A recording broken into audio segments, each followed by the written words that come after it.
Sadiq Khan. Chris, I'll start with you, why not? Do you think that Brits should get priority not just for housing but for every other public service as well? No, I think it's a bit of a loaded question, to be honest with you. I think, we need to be prioritising based on need. We can't be having sort of 1.2 million on a housing waiting list, people that might be, having definite leave to remain working in this country, then being prioritised because of, not prioritised because of their passport, really. I mean, the main thing that we've got a problem here is that we ain't got enough housing. And, you look at Sadiq Khan record in London, he's built 20,000 council homes, while the Conservatives, and before that, 2019, 2018, they're building like 2,600 in total. So the real issue is building more social housing, and we haven't got that on the agenda under the Tories at the minute. And until we get that, populist policies like this are just, not really going to be solving much. OK, Russell, I'll throw it over to you. You are predominantly a property expert, but also when it comes to things like GP appointments, when it comes to things like school places, etc., do you think that those should be prioritised for people who are already living here, have been here for a good number of years, paid into the system, or should it actually just be for absolutely everybody who's come here and we all start from the moment that we are arriving on these shores and given indefinite leave to remain? Well, look, I think the adage, Patrick, that charity begins at home is a correct one in this scenario, frankly.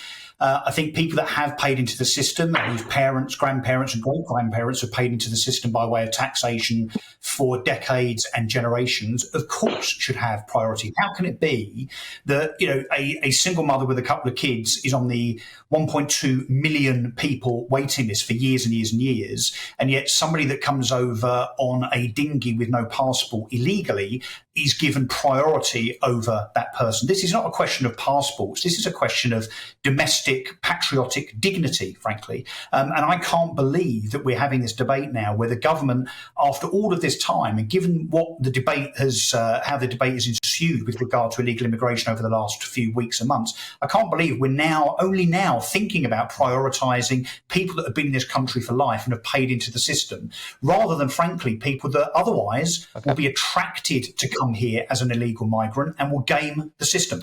All right, Shoaib, I'll bring you in now as a human rights lawyer. Would the human rights of somebody who has just arrived here but is, quotes unquote, more vulnerable than somebody who has lived and been brought up here and paid their taxes here, why should the human rights of a new arrival trump the human rights of a young single mum somewhere in Hackney, say? Well, firstly, I don't think they should. I think they need to be both treated equally and properly. The point is, we've got to this point because this government is such a failure and such a disaster, and they can't afford to feed their people or give them accommodation. That's why we have to compete to get a council house. Obviously, that shouldn't be the situation. But the point then is, obviously, for instance, we had tens of thousands of Ukrainians coming over. Now, then, should it have been, if I need a GP appointment, a regular routine appointment, a healthy, fit person, taxpayer in the UK, born and brought up in the UK, should I have been prioritised over a Ukrainian single mother just bringing in her sick child? I don't think we should have. I think the Ukrainians should have been, and they properly were prioritised where they needed to be. We made space, we found space for tens of thousands of them, and I think that's how it should have been.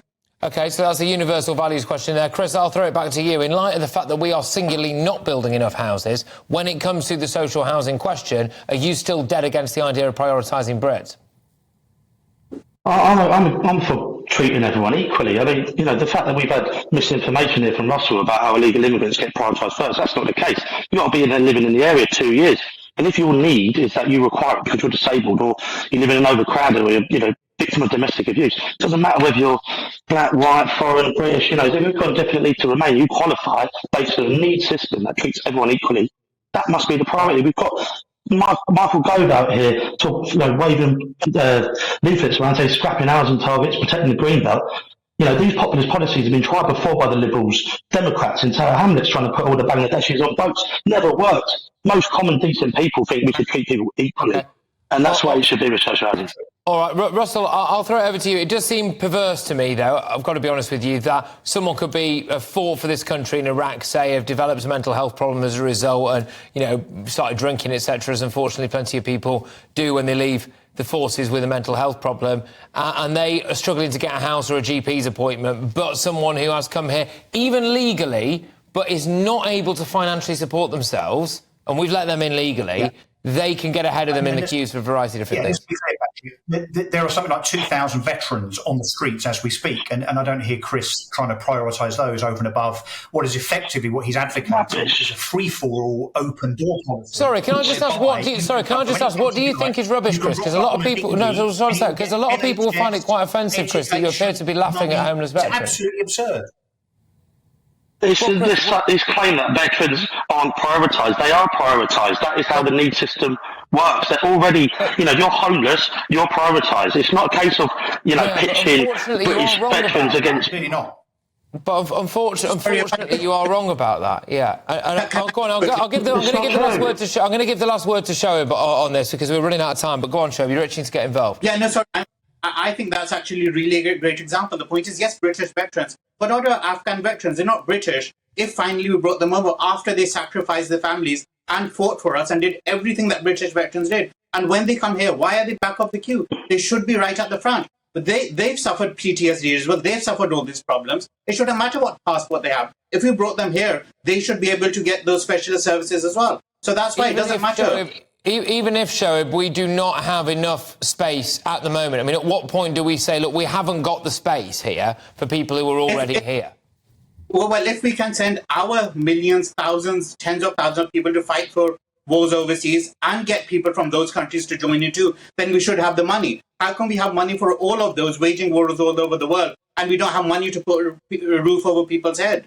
I mean, we should have thought of that before we started relying on others to actually risk their lives for us.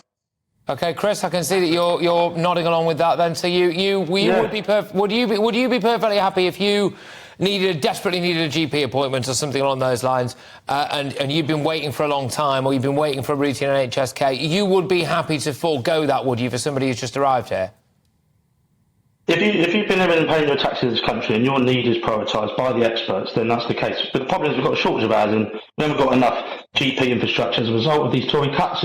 It's not because we can't have a two-tier system where we're sort of prioritising based on race or passport. It's if you're working there and you've got the right to work here and you meet the need criteria and that is determined by the local authorities, that's what's got to be the case. All right, Russell, go on. Just clear something up. Look, it's a complete misnomer to try and assert that governments build houses. They don't. Councils should build councils, and obviously should build houses rather. And of course, councils do that of various political flavours.